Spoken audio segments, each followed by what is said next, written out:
दोस्तों,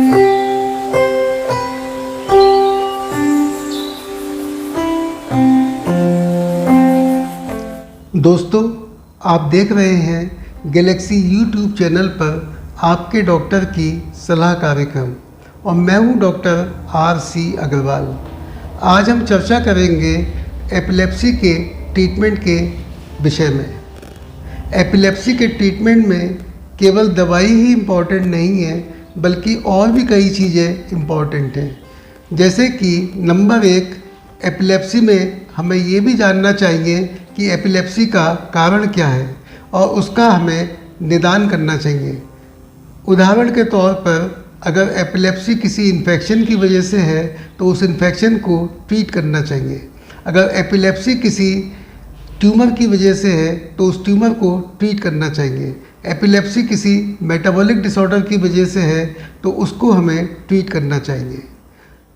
दूसरे नंबर पे एपिलेप्सी के ट्रीटमेंट में ये भी इम्पॉर्टेंट है कि अगर जिन सिचुएशंस में एपिलेप्सी प्रेसिपिटेट होती है उन सिचुएशंस को हमें अवॉइड करना चाहिए।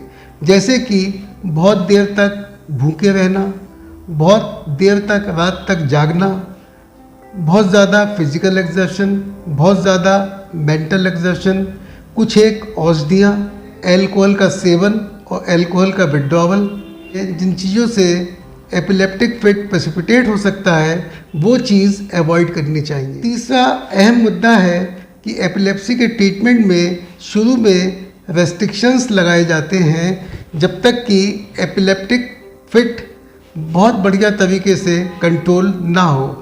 अगर किसी पेशेंट को एपिलेप्सी है तो शुरू में 6-7 महीने तक ये रेस्ट्रिक्शंस लगाए जाते हैं। उन्हें उन चीज़ों को अवॉइड करना चाहिए जिनकी वजह से उसको नुकसान हो सके। जैसे कि जोखिम भरे गेम्स जैसे स्विमिंग, ट्रैकिंग, माउंटेनिंग, इसी तरह से आग के पास खड़े होना, हैवी मशीनरी के पास खड़े होना, ऊंची बालकनी में खड़े होना, छत की मुंडेर पर खड़े होना आदि। इन सब चीज़ों में शुरू में किसी भी पेशेंट को आपको ये नहीं पता कि कब फिट पड़ेगा और उसको नुकसान हो सकता है।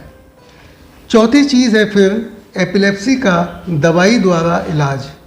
इसको एपिलेप्सी के इलाज में जो दवाइयाँ इस्तेमाल होती हैं उनको हम एंटी एपिलेप्टिक ड्रग्स कहते हैं। बेसिकली 2 तरह की एंटी एपिलेप्टिक ड्रग्स होती हैं, कन्वेंशनल ड्रग्स और न्यू ड्रग्स। कन्वेंशनल एपिलेप्सी के इलाज में ये इम्पॉर्टेंट है कि कोई भी दवाई लो डोज में स्टार्ट की जाए और धीरे धीरे उसकी मात्रा को बढ़ाया जाए, और अगर एक दवाई से कंट्रोल नहीं आता है तभी दूसरी दवाई को ऐड किया जाए। एपिलेप्सी के इलाज के लिए दवाइयाँ लंबे समय तक दी जाती हैं, आमतौर पर 3 से 4 साल के लिए दी जाती हैं, और दवाइयाँ तभी कम करने की या बंद करने की सोची जाती है जब 2 साल तक लगातार कोई भी दौरा ना पड़े।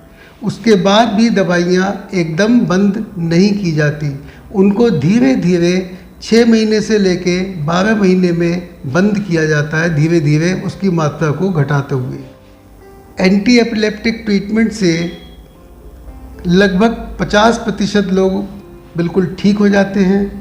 उनको बाद में दवाई बंद करने के बाद कोई भी दवाई की आवश्यकता नहीं पड़ती और उनको दौरा भी नहीं पड़ता।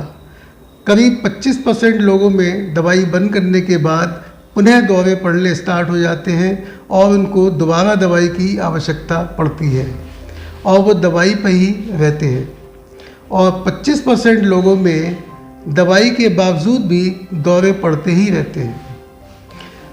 इस तरह के पेशेंट्स में जिनको दवाइयों से कंट्रोल नहीं होता हम रेजिस्टेंट एपिलेप्सी या रिफ्रैक्टरी एपिलेप्सी कहते हैं।